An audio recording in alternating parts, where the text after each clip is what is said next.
Hi, everybody. Thanks for joining us for our first little chat. Lisa and I are hoping this spurs just further conversation. And if there's anything that we kind of touch on, but we don't go in depth enough, we're hoping that you guys will type in the chat some extra questions, and then we'll review the questions after, because we are recording this session, and we'll focus more on what you guys want to hear about the next time. So frequency will be once a month, and then we'll repost the recording on our social media with links if you weren't able to make it tonight, or you saw it and you wanted to share it with a friend. Awesome, thank you. So thanks for the workout this afternoon too. I don't know if anybody else joined April's yoga. It was amazing. For people who aren't great at yoga, it's spectacular. So I'm Lisa. I'm one of the dietitians at NutriPro Can, and the reason we sort of started this is, well, I think April is a wealth of knowledge, and we talk a lot, and we think we have good things to talk about, and we wanted to share that with our community, help to build our community.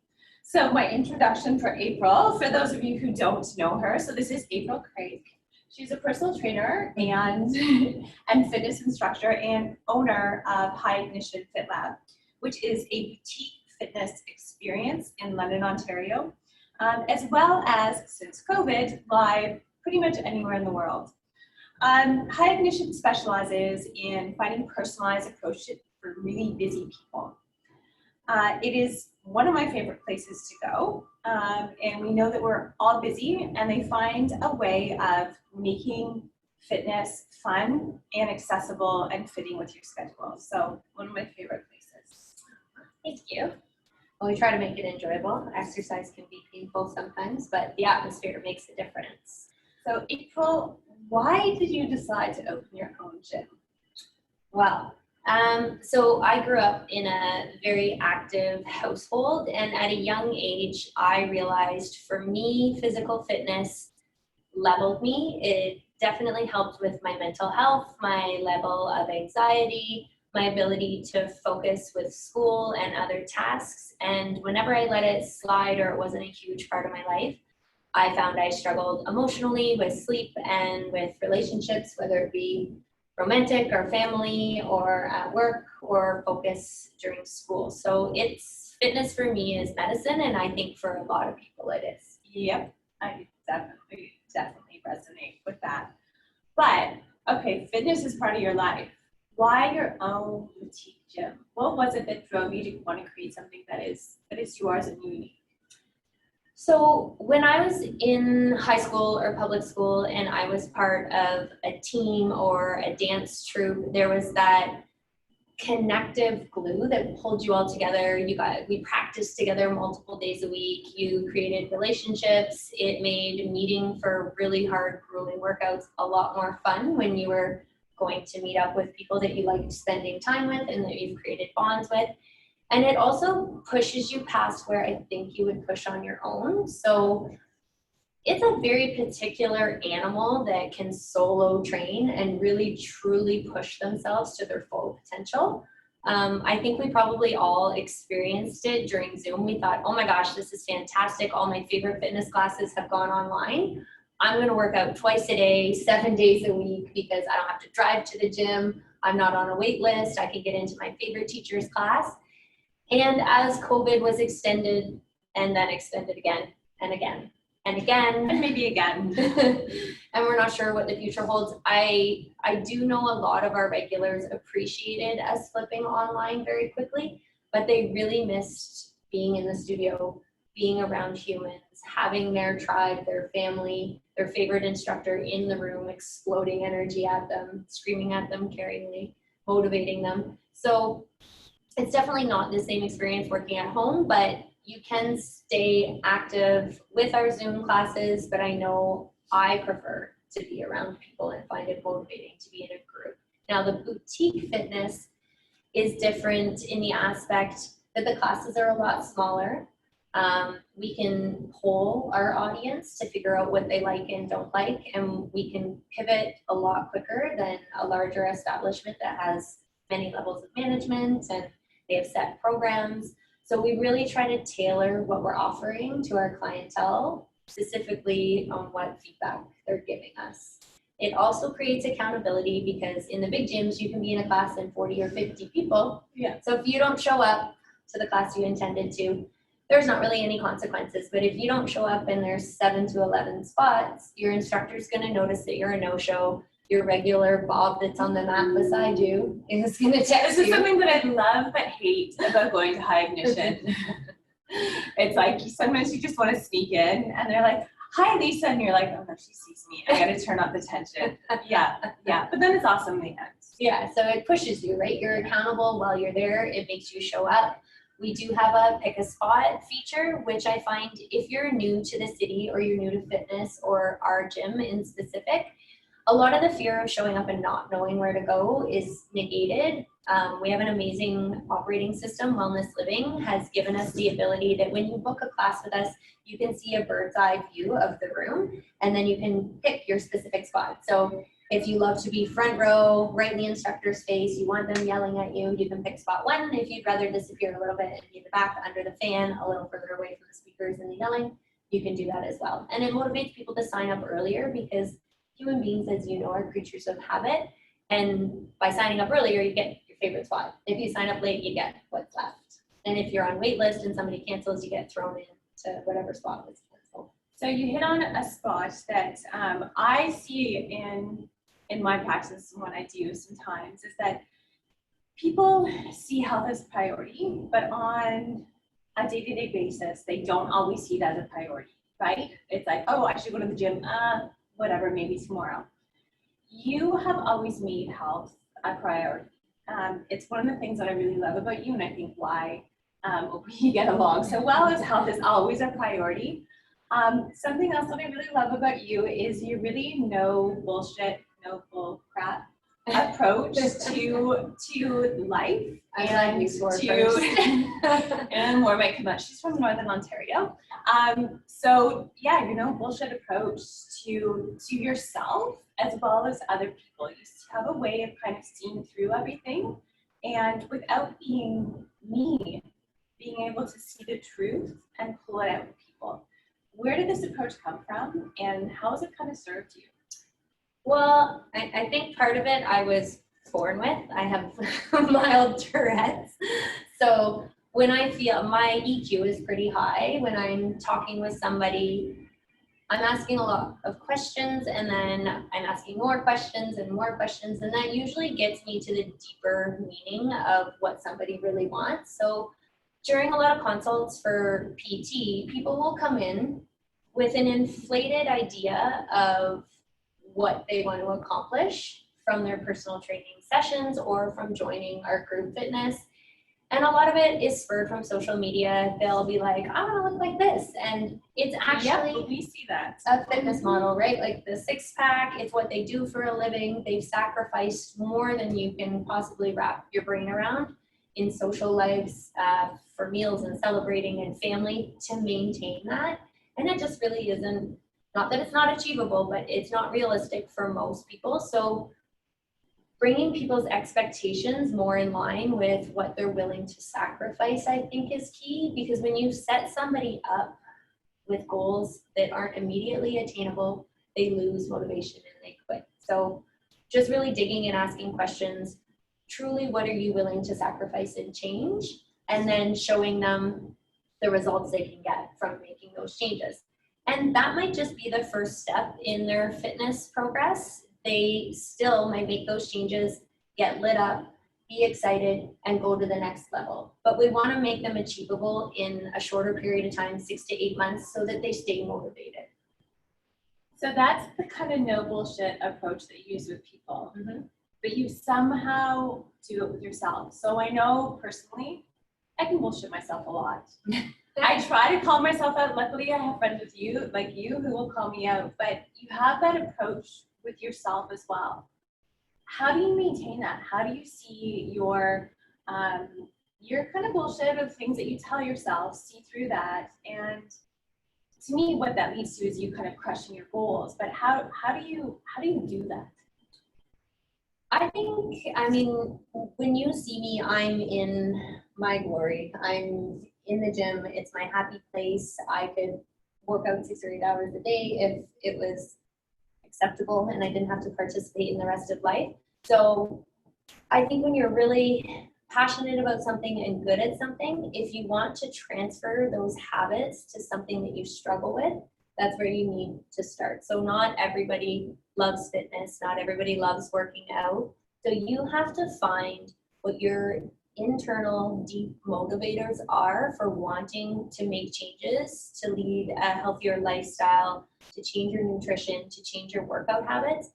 And once you dig down deep and find out what your actual motivators are, then you have to give yourself small rewards as you make progress towards that. So I guess it's not biting off more than you can chew. So one of the activities that I like to do with myself, if I find that I'm not progressing the way I want to, and it takes a little bit, is making a detailed list. And I stole this from Atomic Habits. It's a great book if you haven't read it. Download the audiobook if you don't have time to read and you want to do it while you're walking or doing cardio. So you make a list of all of the things you do throughout the day. Non-biased, you just write them down from the second you wake up till the second you go to bed. And then you go back over that list and indicate, you want to look at the tasks that you're doing as good, negative, and neutral. And negative in the aspect, is it negatively pulling you away from your goals that you set for yourself? So maybe it's not a bad habit for some people, but for the goals you set for yourself and where you want to be in the next year or two, because it doesn't happen overnight. It doesn't happen like on TV in 6 to 12 weeks where you just are a butterfly and end up being a whole new person. So you want to go down the list and you want to put a plus sign beside everything that's positive and brings you closer to your goals. And then all the bad habits with a negative sign that are pulling you backwards and away from your goals. And then an equal sign for just neutral tasks that you have to do during the day. Like, for example, brushing your teeth. It's not getting you closer to your goals, but if you have bad dental hygiene, then your health is going to slide. Put at least neutral next to brushing your teeth. Yeah, it's not optional, but with having a 7-month-old, I have to say, showing up to this interview, the old me before baby, before, well, even with business, I would have made it a priority to get my hair done, have my makeup done, my nails done. My nails are nasty because I have a 7-month-old. They're disgusting. I just finished teaching a class and I showed up here all sweaty and smelly. You guys are lucky you're on camera and can't smell me. Lisa can probably smell. I'm just kidding, it's even. So just really figuring out what matters and what doesn't. And to me, showing up and having this conversation with you at 7 o'clock on a Wednesday night after a full day was more important than getting my hair done, nails, and makeup and looking perfect. Because I think in real life, when you have kids and a business and a pandemic and all the other stresses we all deal with on a daily basis, being a woman, sometimes you just don't wear makeup. Yep. And then there's non-negotiables. Like for me, I tend to train at 6 in the morning. So I spoil myself. And the one appointment I do not cancel or shift is my lashes. So I feel human when I wake up at 5 a.m. with no makeup on, my hair's a mess. I may or may not have showered in the last 48 hours, but that's the one thing that makes me feel good. So I treat myself once every 2 weeks and I get my lashes done. So a couple of things that I kind of hear coming from you. So one thing we didn't mention is that in addition to owning her gym and being super fit, April's a new mom. So she is a 7-month-old. So life has changed quite a bit. We'll get to that in a minute. But what I'm kind of hearing is, first of all, understand your motivators. Know really what you care about in life, what motivates you. Mm-hmm. And then take an objective look at what you're doing every day and how that relates to your motivators. Yes. And whether that really matters. And yes, there might be some things, what I found as you're going through these, there's some things that are like negatives, but it's like, I still need to do that. Yeah. So, okay, so evaluate them that way. And then also with that, talk about what is non-negotiable and what is negotiable. What do you have to have in your life to lead you down the path that you want to go? I think that's an awesome, awesome approach. Okay, so let's talk about environment too, right? Like if you want to completely pivot and lead a completely different lifestyle and be super healthy and fit, and it's not the environment that you're in right now or the people you're surrounding yourself with, I'm not saying to go out and dump your whole social circle, but invite somebody along that you spend a lot of time with, and you can both work together, as fitness buddies are way more successful and small groups are way more successful than one individual trying to do this all on their own, because it's accountability. And typically you choose somebody that you like spending a lot of time with, because you're going to spend at least 45 minutes to an hour, hopefully 2 to 4 days a week with this human, progressing down the path of a healthier lifestyle. Digging into that more, and I wanted to get to all the moms that are joining us too, and knowing that you're a new mom. So you do an awesome job of keeping fit. You're one of the few people who have gotten more fit over COVID, and I'm not one of them. How do moms, new moms, moms of 20-year-old kids, how do they create this, so they know they're motivators, they know what they want to do, how do they create this community? How do they keep a balance between their busy lives and keeping fit? So one of the biggest lessons I had to learn was you can't do it all on your own. You have to get out of your own way, and you have to ask for help. So whether that's your immediate family to babysit for half an hour, 45 minutes, or an hour while you're getting your fitness in, and maybe you can't leave the house, you have to do it on Zoom, or you have to Google a workout, you start to follow somebody on social media that motivates you. Ask for help, and not just with watching the baby when you're working out, but to hold you accountable. So if you're gonna go hang out with your girlfriend, then it's a walk. So you're having a chat, you're catching up, instead of sitting on your butt drinking coffee in a coffee shop where you can smell all the baked goods and the cookies and the pies. And you're going to be pulled towards your more negative behaviors. Be outside in nature, walking. And walking's a huge stress reliever as well. Plus you're getting your mobility in. So instead of just sitting on your butts and socializing, you're moving, getting your heart rate up. And walking is enough. If you're not a gym rat and you tend to just sit and talk on the phone and be on your devices and sit with your baby, and you do have to do a lot of sitting with a newborn, which I discovered. There's a lot of feeding and holding and changing and sleeping and repeat. And day becomes night and night becomes day, and you lose track of all of it and you think you're crazy. You're motivating me to But when you think you're exhausted, there's always more in the tank, and you deserve just as much effort as your child does. You would never not give your baby something they needed to survive. And I know it sounds crazy, but you need to prioritize yourself as a mother so that you're a better mother, a better friend, a better partner, a better boss. You're more successful at work. If you don't do that, you won't be on your A game for any of it. And the key is booking it. It has to be a non-negotiable meeting with yourself. It's not the one that gets pushed and floats around. It's the one you schedule the rest of your life around. Yeah, you've done an amazing job of what I kind of see as creating your tribe. You talked about doing that in terms of the gym, making that your tribe. But especially since having Kate, you created your own little kind of like extended family and tribe. And I guess you just told everybody that that's one of your really keys to success is making sure that you built that and that you're reaching out. I think that's as women something that we tend not to do very much, and we forget that we actually get meaning when we're part of that tribe.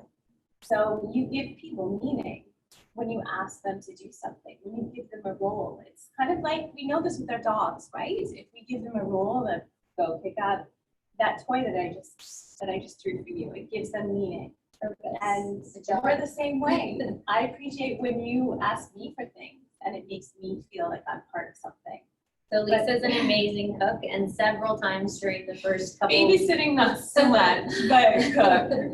During the first couple weeks and months of Cade is my son's name, his existence, Lisa invited us over for a phenomenal dinner, which I didn't have it in me to do myself, but also surrounding myself with somebody that knows how I eat. And we didn't show up and have massive bowls of pasta and garlic bread, and it was in line with our healthy lifestyle, and Lisa's part of my social group. And then I was fortunate enough to have a surrogate, to have my baby, so I wasn't climbing back from giving birth, breastfeeding, Maintaining my fitness was much easier because my body didn't experience the trauma. But I also was a little naive in the aspect of understanding how all-consuming a new baby can be. I think you have to be to have a baby, your first baby. You have to be kind of naive.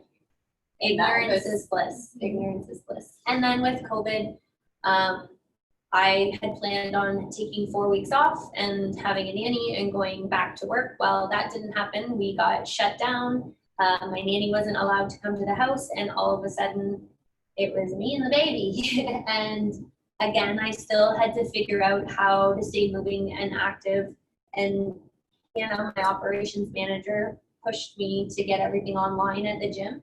And as much as it saved our business, I owe Hannah one of my arms and my next born child. It saved me because I had an outlet. I was stuck at home for a lot of hours in a row and kind of felt like I was in a cage. And this little screen would come on with one of our energetic, amazing instructors with some good beats, and just for 45 to 60 minutes, everything else melted away.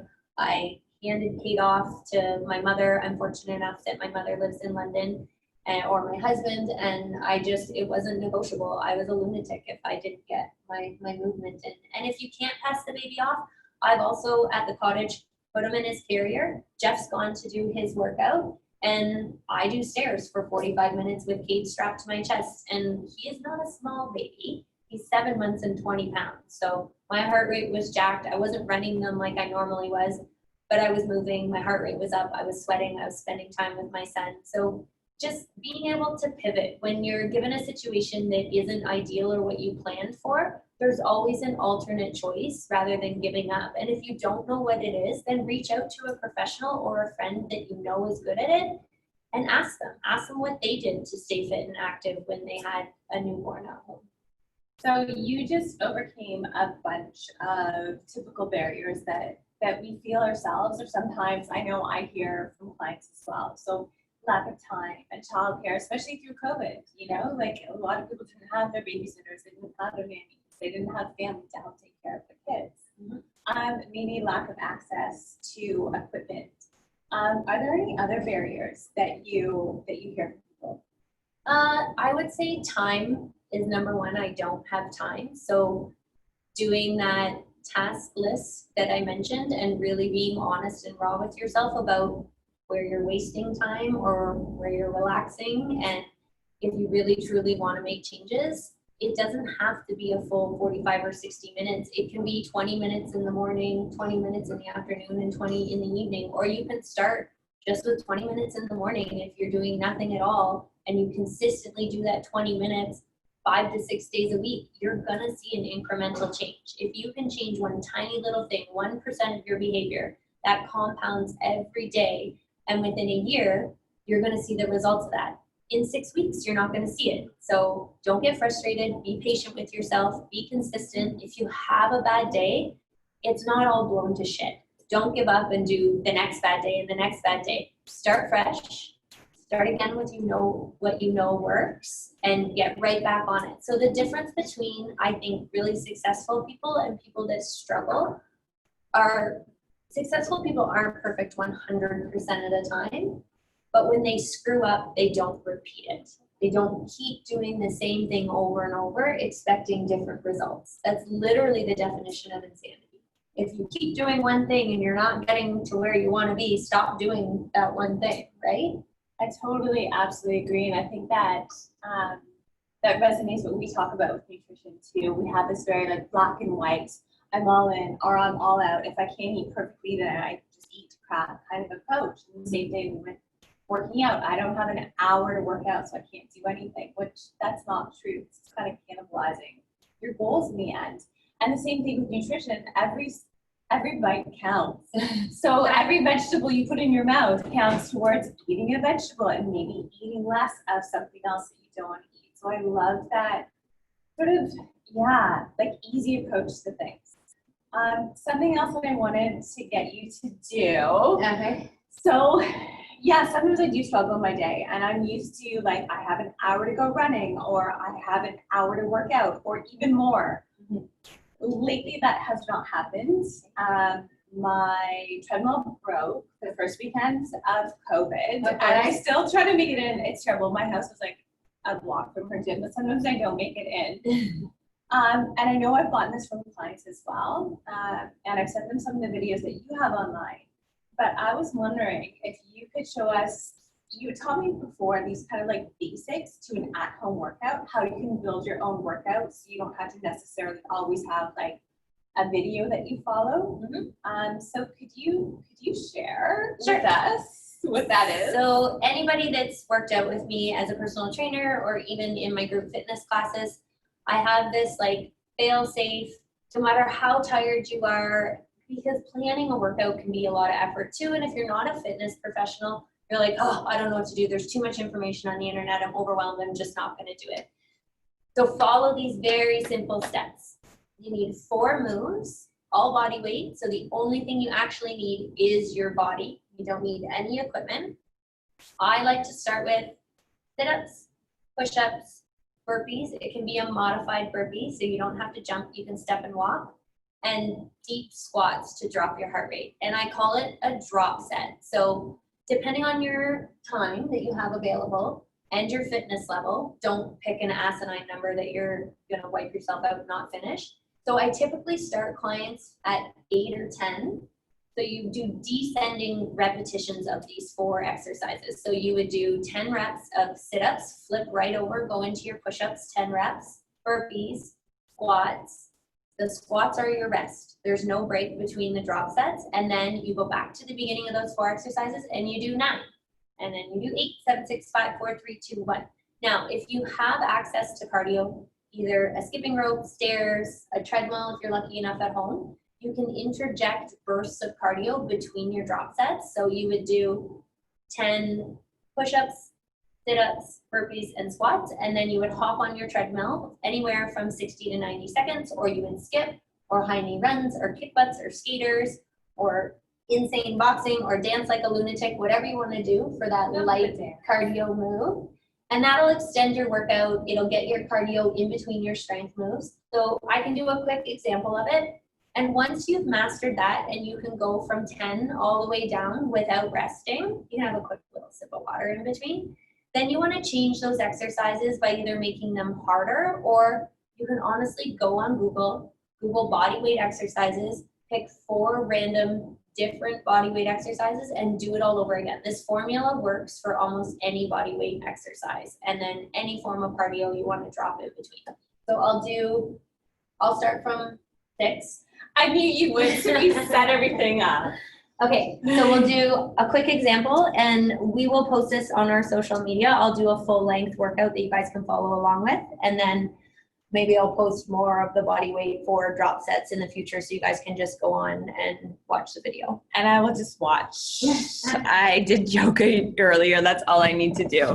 Okay, so Lisa, let me know if I'm in the frame. You are good. So I always recommend doing a little bit of a warm up. So whether that be full body rolls, you're just getting the spine moving. You don't want to shock your body into just jumping right into the workout. So you do 4 to 6 reps, and then you're going to get into some deep squats, some ankle mobility. We're going to extend and stretch the hamstrings out. Again, repeating all of those 4 to 6 times. And then my favorite, greatest stretch in the world. So you're going to go into a deep lunge position, sink into those hips, rotate, opening up, plant the hand on the outside, rock back and stretch the hamstring 6 times on one side, and then we'll go into the other side, same thing, getting deep into those hips, rotating open, planting that hamstring, and then just a little lateral movement, some chest openers. I love that it looks like we're doing this in a school right now. Literally, you could do this anywhere. This is, if anybody wants to know, like at our office. Okay, so after doing 4 to 6 reps of those simple movements for warm up, we're gonna get right into the workout, and you're gonna start at 10, 9, 8, whatever you think you can complete successfully the first time. So we're gonna do 5 just to save time today. So belly button in, fingertips light on the back of the head. It's a crunch, not a sit-up. And we're doing 5 reps. 3, 2, 1. Flipping right into your push-ups. no breaks. 5, 4, 3, 2, 1. Into your burpee. Jump if you want, or do a squat instead. You can take out the push-up if it's too many push-ups. April, something that I really need to work on is my triceps. Okay. How do you, I know there's different like variations for push-ups. So I'll make sure my next post Okay, please on and thank you. Instagram with the body weight I put in a tricep. Okay. And then to bring your heart rate down and give you a little bit of a rest, we're doing these deep sumo squats for 5 reps. And then you do it all over again. Back to your crunches. If you have cardio available or you want to add cardio in between, before you start your next descending circuit, you would do high knee runs or jumping jacks, whatever you need to do to get your heart rate up for 60 to 90 seconds, depending on how much time you have. 2 more. Last one. And back to the squats. 4, 3, 2, and so on. And as you can see, I do this for a living. My heart rate's up. My Apple Watch says it's over 100 right now. And that was like 2 to 3 minutes. You can complete from 10 to 1 in between 15 and 20 minutes if you really push. If you add the extra cardio in between each descending set, you can extend it to a 30 to 50 minute workout, depending on how much cardio you put between your drop sets. Okay, I love it. I love that you put that together so like simply. Yeah, I get overwhelmed when I like have to come up with my own workout, and then I just end up doing the whole video that like over and over again. The same video. Yeah, you and I always think do. that's why I need to work on my triceps, because I think like none of them have it in it. So I just need to get creative. So I'll be watching. Okay, If you'll perfect. post something, I'll go on and I'll work on my triceps. Awesome. I think one of the hardest body weight things to target, a lot of it tends to be lower body and core focus, is the arms. Especially with females, we tend to not have the same strength that men have in the upper body, but there's lots of little moves that I can put into the body weight circuits that I will post online for you guys to look into that will focus on the whole upper body without making you feel like you can't do it. Okay, one other thing I need to bug you for, and then Sure. I'll let you go. I don't know if anybody else has been sitting a lot over the last few months, but my butt was never dormant. amazing, but now it's just like, yeah. So like, do you have like a go-to thing to do for building your butt? I do. So if you want an amazing bum, sign up for our online barre Zoom classes or come in studio. It literally changes your butt from whatever it is now to your 16-year-old bum that you had, or a dancer's bum. I can show you a quick little circuit that can burn out your butt very quickly. The problem with sitting for a long period of time is your muscles actually go to sleep. So even when you get up and start doing big muscle movements, a lot of the time you're not engaging in firing that big glute max because it's gone to sleep and dormant and flaccid, and you've lost the mind-body connection to fire it. So a very, very simple exercise to make sure that you're firing properly from your glutes. We'll go back over to the mat and we won't take up too much of your time. So this is ground zero. Your glutes aren't working. You're sitting for hours and hours a day. I want you to go up on your heels and think about squeezing and lifting your entire body with your bum. Hold for 2 to 3 counts. Slowly lower and tap your bum on the ground and push all the way back up. So if that's working and you can get your hips up and in line with your knees, then you know your butt's firing, and we can move on to some more complicated sequences. So one of the ones that we like to do in bar, well, nobody likes to do it, but it's very effective.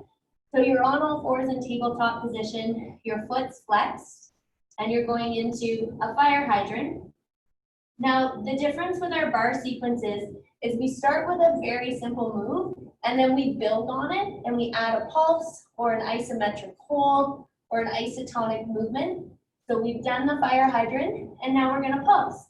So we're really fatiguing all 3 parts of the bum, activating the glute mid-med, that is the high round part of the butt, And then we're not gonna let you drop the leg. We're gonna extend and bend. So time under tension, tiny little moves, don't need any exercise equipment. Oh, and then we're gonna hold it out and you're gonna pulse out here. And then we're gonna add it all together. So we're gonna go fire hydrant, extend, bend, down. Start at an achievable amount of reps because you're building on the same move, working the same side of the body. You wanna start with 6 to 8 reps, then repeat on the same side for 6 Thinking to like 4. 1 rep? Yeah. That was killer. Okay. I will start. I'll start slow, but I will start. I will get into it. Okay, so overall, basically know your motivators, make yourself a priority, Yes. build your tribe at work, at home, all around you. It matters to all of us. I love being part of your tribe. It means a lot to me. Anything else that like is one of your major keys that we haven't talked about? No, honestly, do that exercise and we can put an example of a daily task list and how you rate it. And be honest with yourself on what you're willing to give up and sacrifice to make changes.